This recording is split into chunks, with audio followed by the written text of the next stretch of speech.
Hey there, I'm Dr. Ruth Roberts, your pet's ally, and we've been talking all month about pet food and why is it so hard to feed my pet. And I gotta say, we had to repost a replay video about supplements and pet food last week, but you guys had some great comments on it. So if your diet's complete and balanced, then why do I need to feed a supplement? And it's a valid question. So I'm going to answer that directly and then sort of indirectly about when I'm going to talk about how pet food's manufactured and by whom and all that good stuff. So glad to see you all here today. And the other comment I love too was that Lolly was saying that she grew up in Puerto Rico, and they fed their dog at home. The dog had one vaccine and it lived quite a long and healthy life. So why did that work? The dog ate their leftovers, which is indeed how dogs sort of evolved to be with us. So was that okay? But when she comes to the US and she does everything that my profession has told her to do, she ends up with dogs that develop cancer and things of that nature. And I gotta say, Lolly, I'm with you on that. That's why I keep trying to break this back down into, well, how can we make this as simple as possible? So in answer to the direct question, if the diet is complete and balanced, then why do we need a supplement to go with it? And so here's what I want you to hear really clearly. It is the original CrockPet diet is complete and balanced for all life stages when fed with a multivitamin. And so as we discussed, we've discussed multiple times, I think last week in the CrockPet Chefs community, the diet is designed to use some supplement. And what's called for by the nutritionist is roughly a third of what is actually what is recommended to use. And the reason is that, again, many of the nutritional guidelines call for minimum to maybe medium, and as far as nutrient content. And so my goal is to make sure that your pet has more than adequate, and certainly more than he or she may be needing in terms of being sick and having to use more raw materials, so that keeps everything up to snuff.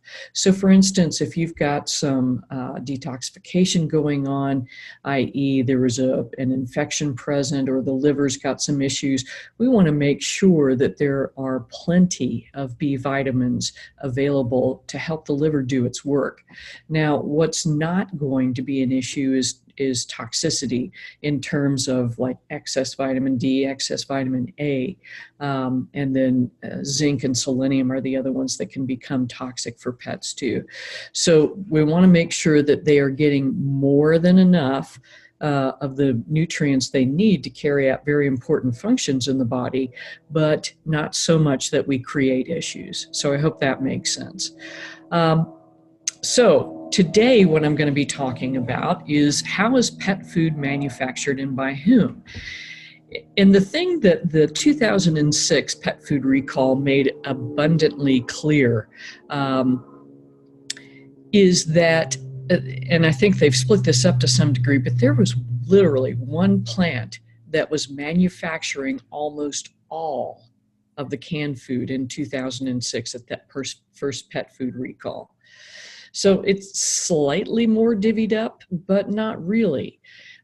So for instance, let's talk about some of the manufacturers and who makes what and who owns what too.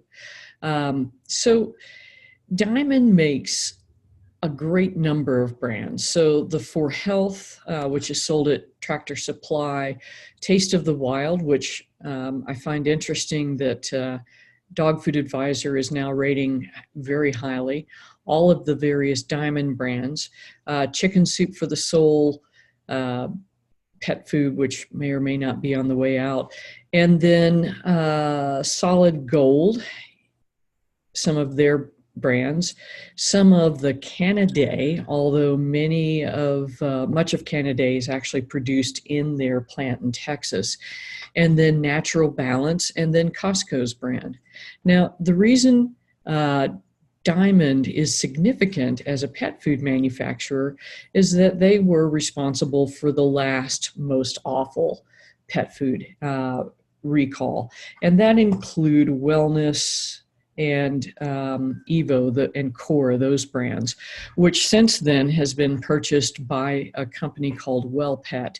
And WellPet also owns things like Eagle Pack and a couple of others.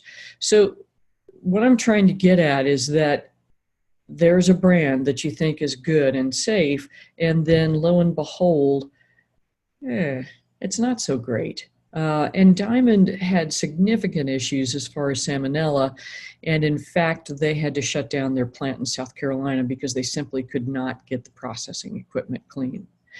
They've also had aflatoxin recalls. So, but they're not unique. They simply make a great deal of pet food, and they get hammered pretty frequently because they had some real manufacturing issues, which I think they have cleaned up as best they can to their abilities. So continuing down that kind of line of thought, who's never had a recall? So one thing I wanted to point out is that there isn't anybody. And Origin and Akana have only had one recall. And the other thing that I want you to be aware of too is it's been rumored all over the place that they have been sold to another company, which is what I thought was true as well. It's not true. They are still owned by their sort of mother company, if you will. They did just recently have a recall in 2017 from pentobarbital contamination, which was found in the beef tallow or fat that was being used. Interestingly enough, this tallow was also used in Gravy Train and several other brands made by Smucker's. Yes, the jelly manufacturer actually owns a sizable chunk of the pet food business, including the really, really awesome stuff like Gravy Train, Old Roy, Skippy, and Kibbles and Bits. And there's some other ones which I'll kind of go back to. Evanger's was also affected in this recall due to pentobarbital contamination. Now, one other thing I want to throw in here too, because this was a rampant internet rumor, it was not about, yeah, and you're right, Terry, True Dog also had that as well. So, and I'll get back to all of why I'm telling you this in a second, there has not been found dogs and cats or cats in pet food. And the FDA has demanded testing by DNA source with this last recall because that was a major concern. Horses are often euthanized with pentobarbital. They no longer can go to a slaughterhouse in the United States, which is a big debate. It sounds like a good idea, but unfortunately that means that we ended up with a lot of starving horses. So that had been a source of pentobarbital contamination in the past. So it's thought to be actually a cow was euthanized and then somehow found its way into a rendering plant. And I'll back up and tell you what that is in just a minute as well. So, I mean, almost everybody's had a recall. So literally, if you're feeding commercial pet food, the important thing is to pick what you think is the best, rotate brands, and rotate protein sources. So, as I said, Canaday owns itself and manufactures most of its stuff in Texas.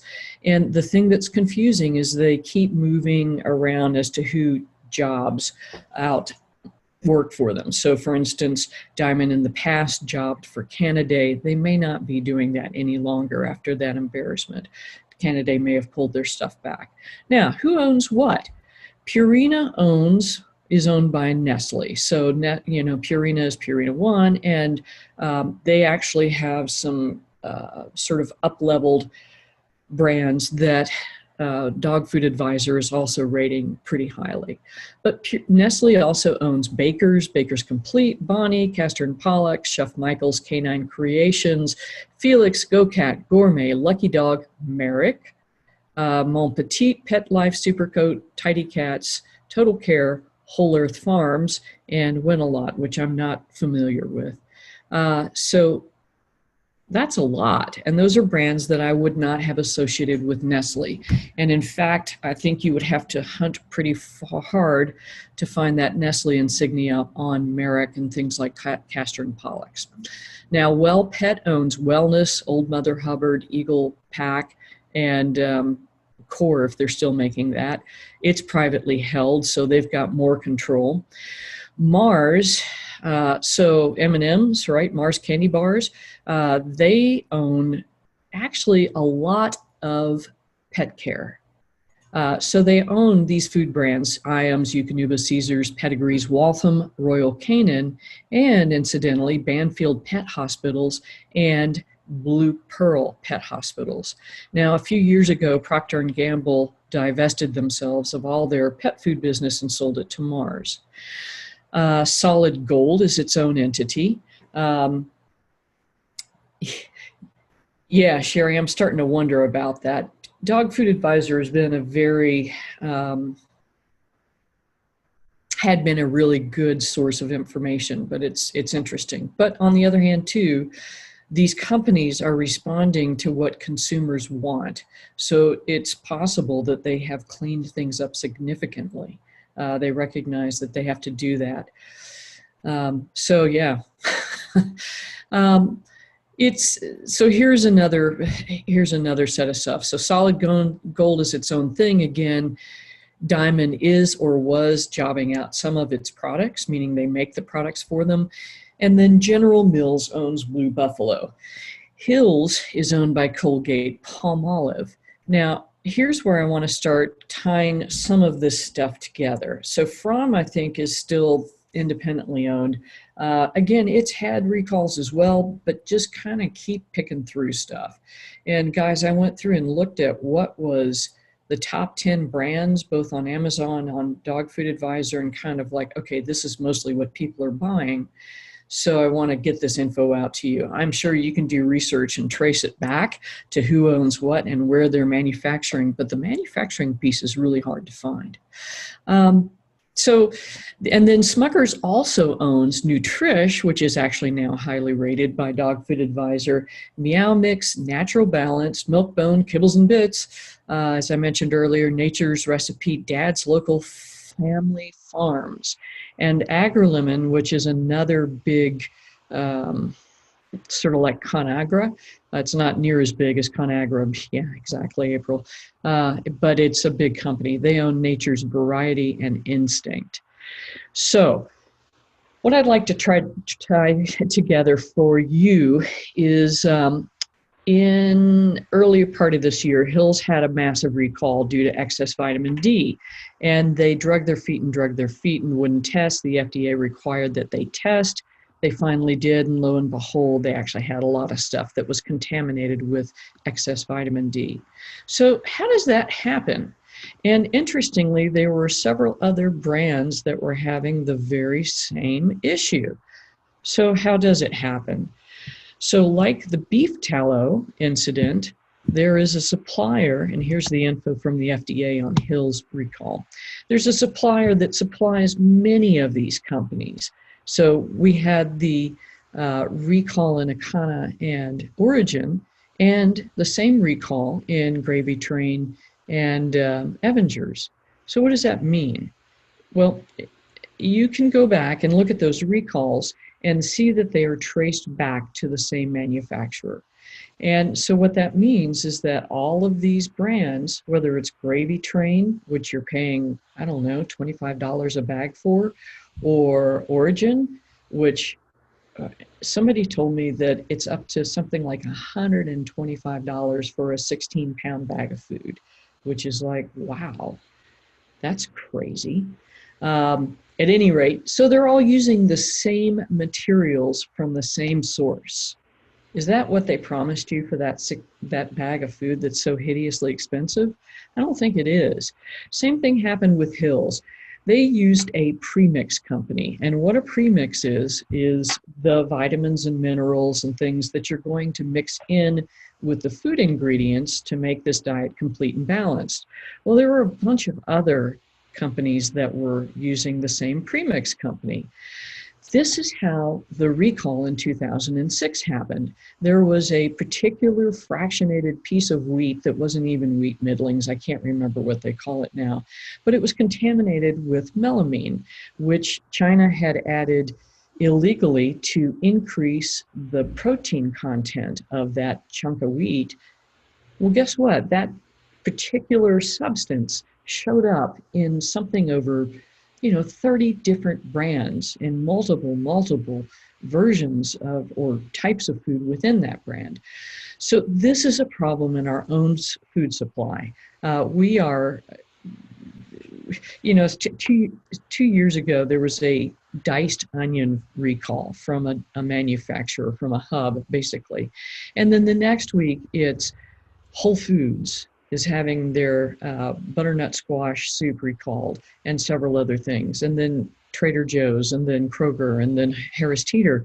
So the point is that these hubs, if something gets contaminated at that level, it goes out to multiple manufacturers, whether that's in our food chain or whether it's in the pet food chain. So that's a big soapbox. So I apologize, and I get rather passionate about it, but it's just, I think people are just not aware of how perilously close to danger we are as far as what we're eating. So the other thing I want to do is give you the link to go sign up for the FDA announcement of recalls, both on the human side and the pet side. I was just trying to do that, and I got an error notice, so hopefully they will get that fixed so you can actually get an email when there's a recall, but also so you'll have this page so you can go back and look at stuff. And it really is kind of frightening what gets on there. So the other thing I wanted to talk with you about is kind of how is food made? One of the things we discussed in last week's CrockPet Chefs community is that the FDA, AFCO actually did improve their standards as far as nutrition goes. They recognized that the food is being cooked, and so maybe we ought to add a little more thiamine and probably other B vitamins as well. They also shifted their nutritional requirements from minimum to at least sort of mid-range. So what's in the pet food actually should be closer to what your pet needs. However, if it's sick, still may need a bit more. Now, so kibble, how's it made? So one of the things that happens is most of these companies will start with a rendered meat. And rendered can either be hideously awful stuff that's literally scraped off of the packing room floor, and it's not suitable for human consumption, so it gets turned into pet food. And that's what tends to be in things like the lower end brands, Beneful, Kibbles and Bits, Gravy Train, all that good stuff. Now, rendered food actually can be something not so awful, and most often what it is meat meal for whatever flavor it is that's being made by the manufacturer. However, you, the consumer, has no way to know what that actually means, and this is where it gets frustrating.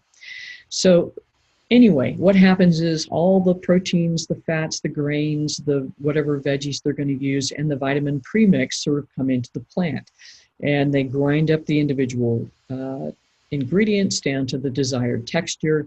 They mix all the dry stuff together and mix it and set it aside. And then when they get ready to actually make the food, and they do that dry stuff in about 2,000 pound lots, so it's easy to kind of mix in with the more wet materials.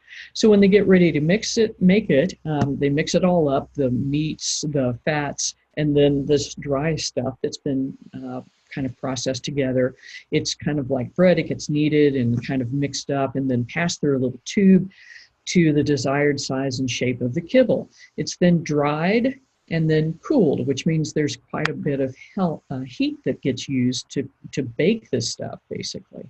And then it is enrobed, I like that word, with either a liquid or a powder substance to enhance the taste of the food. So, and then it's thrown in a bag, sealed up, and then it finds its way to the shelf. And it it usually has like a 2-year date on it. And so that, okay, all right. So, but I mean, most of the dry goods do of our pre-processed stuff too. All right, so that's how it gets there. You buy it, you feed it to your dog. Hopefully you don't do this anymore. So that's extrusion into a kibble. For canned food, it's the same kind of deal. They gather everything up and grind them to the desired texture. The other thing I should mention here too is that they're starting to use a lot of gums, and in particular cellulose as a gum. So cellulose is essentially paper pulp, and so it's wood pulp, and it kind of helps everything stick together. And that is why every canned food has got some sort of a gum in it.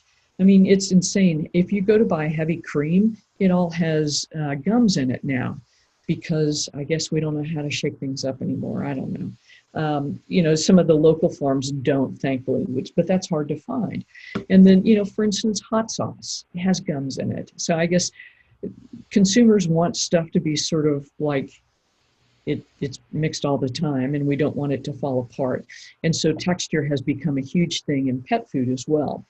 So canned stuff, same deal. Gather up the ingredients, grind them to the desired texture, add in the gums, which is probably already in the dry mix.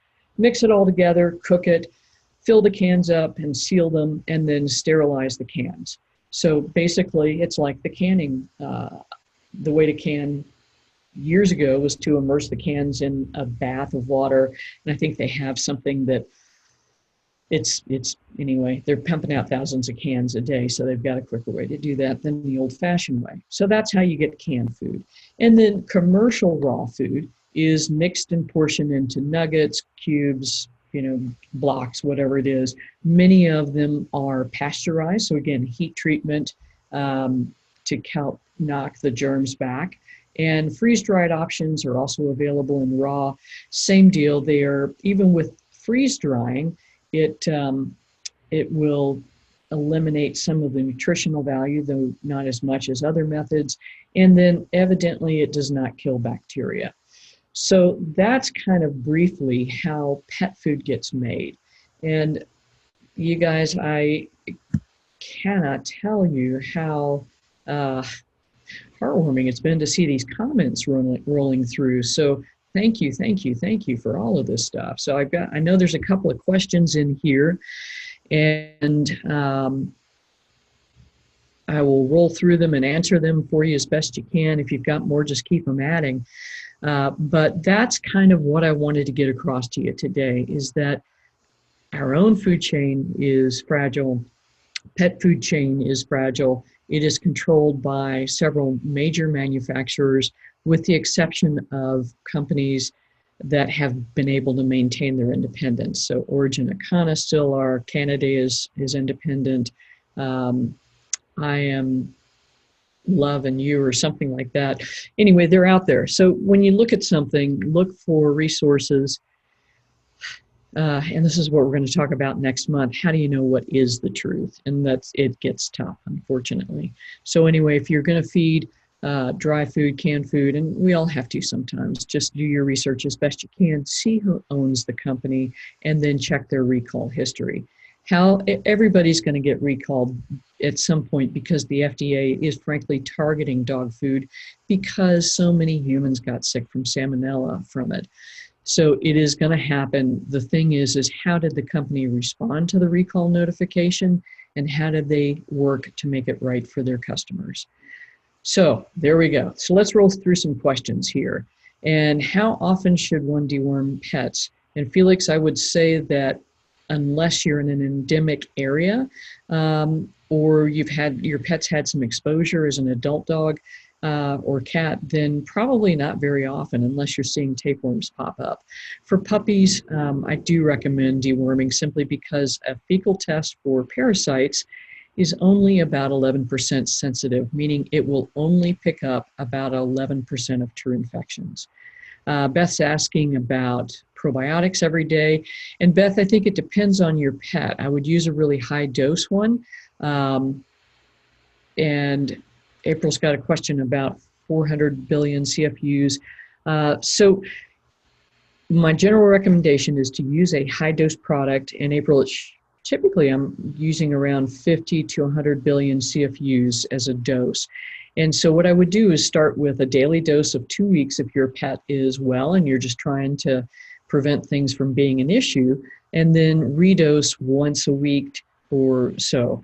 The theory there is that by giving daily for 2 weeks, then you actually are inoculating the gut, and then by redosing on a weekly basis, you are sort of stepping in before the colony counts start to drop down at 10 to 14 days and re-inoculating the gut. Gail, there is a great calorie counter on OSU's page. Thank you, Ohio State University. And but what I would do more than that is just look at your dog, look at your cat. So, and if you're not sure if they're too heavy, they're too thin, what have you, then what I would do is post some pictures up here from the top looking down, and then from the side looking at how the waist looks in relative to the rest of the body. And I'm happy to comment on them. Jenna and I can help you with that. The other thing is a body condition score table may or may not be helpful for you. It's sort of a pictorial way to look at it. So put the pictures up. Here's the interesting thing about calorie counters is that they are estimating calories for a very active dog. And that often is too high for most of our pets. So for instance, if Mona were to be able to eat all of the calories that the calorie counter say she should, she would weigh probably another 3 to 5 pounds. So looking at your pet is really the best idea. Yep, and so same milligram for probiotics, about 100 billion CFUs. And Margot, I think what I was talking about last week was using Holistic Total Body Support as the multivitamin supplement, and that was in the video there. So let's see. Pedro, good to see you too. Yeah. And From is locally made, so that's awesome. Thanks for pointing that one out. And yeah, I mean, really what I'd encourage you to do is to make food at home, because that's the safest way to feed your pet and yourself. And Verbac, yeah, Pedro, it's interesting. Verbac only has gotten into the US with its dermatologic products, so they've not brought their full line over as far as food. I think it's just too hard for them to break in. Let's see. Thank you so much, Sherry. That's such a kind comment, and I try to steer you guys right. Let's see, and I think we got it covered all over. So yeah, organic wheatgrass is cool too, and cats like that a lot. It's, and it seems to not be that much of an issue as far as food sensitivities. So ladies and gentlemen, that's what I have for you this week. I do want to make sure you know that starting in May, we're going to switch the time to 7 p.m. Eastern Standard Time on Wednesday evenings. We'll get a picture up there and up at the top of the Facebook page to help you remember that. If you would like a reminder of the new time, just message me and we'll send you a reminder that we've got that new time Wednesday at 7 p.m. Eastern Standard Time. So head over there.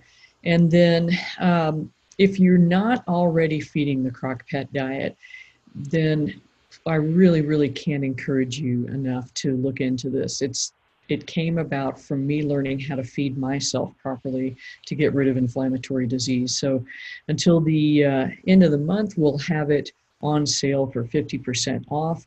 Also have the gut health program there for 50% off and the kidney health program. So if that's something you've been looking at, now's a great time to take care of it.